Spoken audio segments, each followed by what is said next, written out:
गहरे जंगल के बीचों बीच एक पुरानी हवेली खड़ी थी, जिसे लोग विशकन्या हवेली कहते थे। कहते हैं वहां कोई जाता तो वापस नहीं आता। हवेली की खिड़कियां टूटी हुई थीं, दीवारों पर बेलों ने अपना कब्जा जमा लिया था और अंदर हमेशा एक अजीब सी सिसकी गूंजती रहती थी। आदित्य, जो एक फोटोग्राफर था, रहस्यमयी जगहों की तस्वीरें लेने का शौक रखता था। जब उसे इस हवेली के बारे में पता चला तो वह बिना देर किए वहां जाने को तैयार हो गया। गांव वालों ने उसे बहुत रोका, पर जिज्ञासावश वह वहां पहुंच ही गया। आदित्य के कदम जैसे ही हवेली के दरवाजे पर पड़े, उसे एक ठंडी हवा का झोंका महसूस हुआ। दरवाजा हल्की सी चरमराहट के साथ खुल गया। अंदर घुप अंधेरा था, लेकिन उसकी टॉर्च की रोशनी में दीवारों पर पुरानी पेंटिंग्स दिखीं। उन तस्वीरों में एक खूबसूरत लड़की की तस्वीर थी। गहरी काली आंखें, लंबे घुंघराले बाल और चेहरे पर रहस्यमयी मुस्कान। अचानक उसे लगा कि कोई उसके पीछे खड़ा है। उसने मुड़कर देखा, लेकिन वहां कोई नहीं था। जैसे ही वह एक और कदम बढ़ाने लगा, उसे कानों में एक धीमी सी आवाज सुनाई दी, तुम लौट जाओ। पर जिज्ञासा उसे और अंदर खींच रही थी। वह हवेली के एक कमरे में पहुंचा, जहां धूल से ढंकी एक डायरी पड़ी थी। उसने उसे खोला और पहला पन्ना पढ़ा। मेरा नाम निशा है। मैं इस हवेली की आखिरी वारिस थी, पर मेरा प्रेम मुझे बर्बाद कर गया। अगर कोई यह डायरी पढ़ रहा है तो कृपया यहां से लौट जाए। आदित्य को इस कहानी में दिलचस्पी आने लगी। तभी उसे महसूस हुआ कि उसकी गर्दन के पीछे कोई सांस ले रहा है। उसने टॉर्च घुमाई तो सामने वही लड़की खड़ी थी। वही गहरी काली आंखें, वही घुंघराले बाल, लेकिन उसके चेहरे पर उदासी थी। तुम कौन हो? आदित्य ने डरते डरते पूछा। लड़की ने हल्की मुस्कान के साथ कहा, मैं निशा हूं। आदित्य ने उसके बारे में जानना चाहा और निशा ने कहानी सुनानी शुरू की। यह हवेली कभी मेरी थी।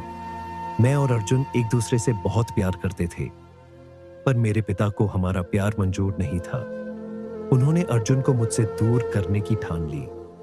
एक रात जब हम भागने की योजना बना रहे थे, मेरे पिता ने अर्जुन को मरवा दिया। मैं चीखती रही, गिड़गिड़ाती रही, लेकिन किसी ने मेरी मदद नहीं की। अर्जुन की मौत के बाद मैं इस हवेली में अकेली रह गई। धीरे धीरे मेरा मानसिक संतुलन बिगड़ गया और फिर एक दिन मैंने इस हवेली में आत्महत्या कर ली। ये कहते ही निशा की आंखों में आंसू छलक आए। आदित्य निशा की बातों से विचलित हो गया। लेकिन अब तुम क्या चाहती हो? उसने पूछा। निशा ने गहरी सांस ली। मुझे मुक्ति चाहिए। मुझे कोई ऐसा चाहिए जो मुझे प्यार से विदा करे, जो मेरा अधूरा प्रेम पूरा करे।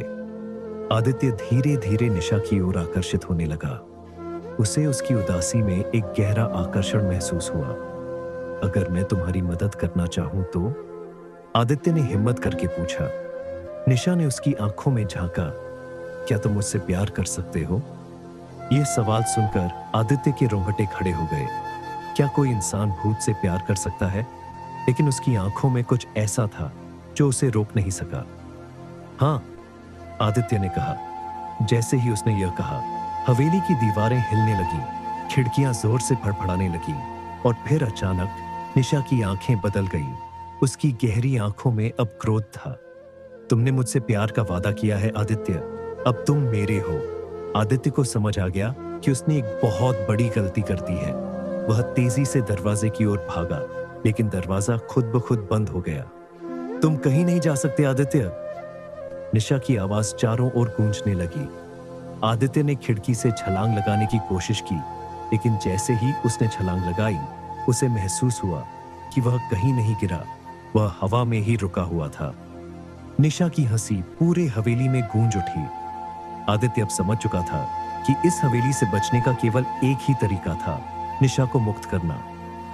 निशा, अगर मैं तुम्हें सच्चा प्यार दूं, तो क्या तुम मुझे छोड़ दोगी? निशा के चेहरे पर एक पल के लिए नरमी आई। अगर तुम सच में मुझसे प्यार करते हो तो मुझे मुक्त कर दो। आदित्य ने हिम्मत जुटाई और निशा की डायरी से वह पन्ना फाड़ दिया जिसमें उसकी आत्मा कैद थी। जैसे ही पन्ना जला, निशा की चीखें हवेली में गूंज उठी, लेकिन धीरे धीरे उसकी आत्मा हल्की होने लगी और एक आखिरी बार मुस्कुराकर वह धुएं में बदल गई। सुबह जब गांव वाले हवेली के पास पहुंचे तो उन्हें आदित्य बेहोश पड़ा मिला। जब उसने होश में आकर अपनी कहानी सुनाई तो कोई यकीन नहीं कर पाया, लेकिन हवेली अब शांत हो चुकी थी। आदित्य वापस अपने शहर लौट आया, लेकिन कभी-कभी जब वह आईने में देखता तो उसे अपने पीछे वही काली आंखें झलकती दिखती। क्या सच में निशा मुक्त हो गई थी या वह अब भी कहीं थी?